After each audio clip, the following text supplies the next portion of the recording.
I don't need God to be happy. And I often hear people say this to me with a sort of look on their faces. This means they can dismiss Christianity entirely.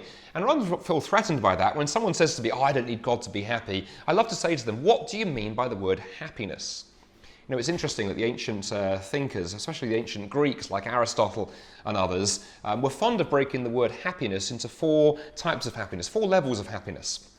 The lower level of happiness is animal happiness, food and sex. Basically, I'm feeling hungry, I see the donut, I eat the donut, and I'm happy, briefly. But the problem with trying to fulfill our needs for happiness just at the level of food and sex is those things are transitory. I eat the donut is gone, I have the relationship, one day the relationship will come to an end.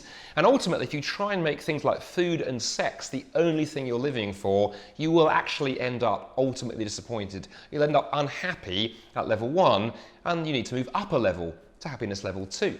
What's happiness level 2? Well, for the ancient thinkers, again, happiness level 2 was having more of something than somebody else. Perhaps being, if you're a university student, having your grades are the best in the class. Or if you play sport, having a reputation for being the fastest and the strongest and the best on the cricket team.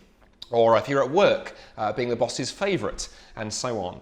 But the problem with happiness level 2 is it's great while it lasts. There's nothing wrong with having a skill and excelling at it, but ultimately it too comes to an end. One day somebody joins your team who is a better sports person than you are. One day a new person joins your team at work and they're the boss's favourite and you're not. Or if you're a university student, maybe your grades slip and you're no longer at the top. You see, if you try and live your entire life at happiness level 2, you will again end up miserable and unhappy and anxious. And if you're unhappy at level 2, the only solution is to move up a level to happiness level 3.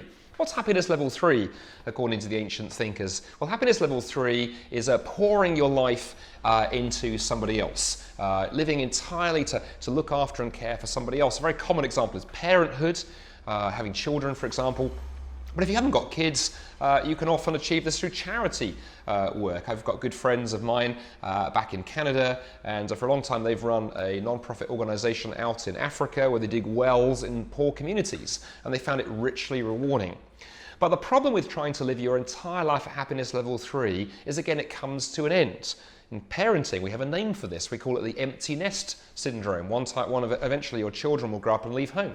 Or if you're trying to serve others through charitable work, if you do your work well, eventually they will no longer need you. But the other problem with trying to find happiness just at this level was pointed out by the great atheist thinker Friedrich Nietzsche, who said the problem with so many Westerners in particular is they only help others because they want to feel good about themselves. And if you're doing that, you're not really serving other people, you're just serving yourself. It's basically selfish.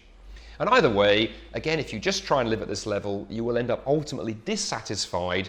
And if you're unhappy at level 3, the only way is to move up to level 4. And what is happiness level 4? Well, quite simply, happiness level 4 is discovering something bigger to live for that is genuinely bigger than you. And for Christians, that, of course, is ultimately a relationship with God. Christians believe that the whole purpose of life is to find that relationship with God from which we've been separated due to our rebellion and our self-centeredness and our tendency to pursue happiness and all these other things. And Christians believe that when you find that relationship with God through Jesus and the forgiveness and adoption into God's family that He welcomes, then you can truly find happiness at level 4, a happiness that doesn't run out, a happiness that can't be taken away from you, a happiness that isn't primarily selfish. And the great thing is, when you discover happiness at level 4, that relationship with God, it pours back into the other levels, because now you can see parenthood and charitable work and succeeding at sport or work and food and sex. You can see those things not as ways that we desperately try to find our identity, but as wonderful gifts to enjoy in their place. But their place comes under that ultimate happiness, that ultimate purpose to life, relationship with God through Jesus Christ.